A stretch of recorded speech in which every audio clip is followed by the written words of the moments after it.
Being accepted as his patient felt like winning the lottery. That is what his patients said. He would come around at the drop of a hat. He always had time, a year-long waiting list to get on his books. Harold Shipman was the most beloved doctor in Hyde, Manchester. He was also killing them. His method was simple.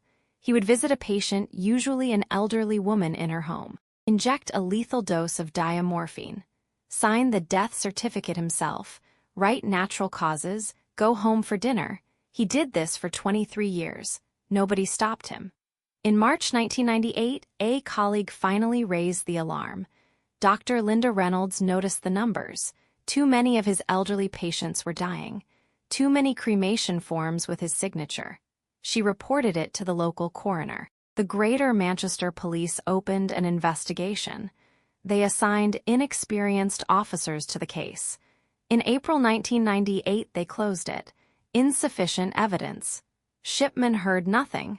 He killed 3 more people. Then he made a mistake. His last victim was Kathleen Grundy, 81 years old, former mayoress of Hyde, healthy, active, doing voluntary work for charities. On June 23, 1998, Shipman visited her to take a blood sample. She never arrived at the charity lunch she was due to attend that day. Shipman told the family there was no need for an autopsy. Then her will surfaced. It left her entire estate worth £400,000 to Shipman. Her family went to the police. Grundy's body was exhumed.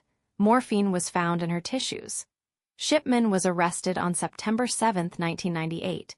In January 2000, he was convicted of 15 murders, sentenced to life in prison. But the investigation was not over.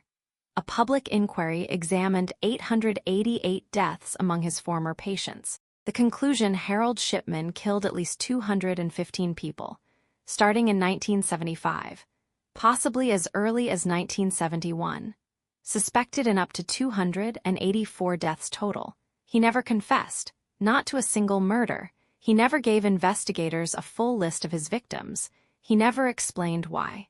On January 13, 2004, one day before his 58th birthday, he hanged himself in his cell. The only person who knew the true number was gone.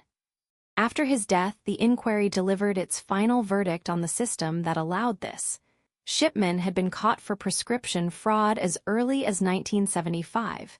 He was fined, given treatment, and allowed to continue practicing. He killed for another 23 years. A relative of one of his victims said, "I remember the time Shipman gave to my dad.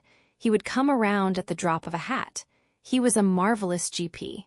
Apart from the fact that he killed my father."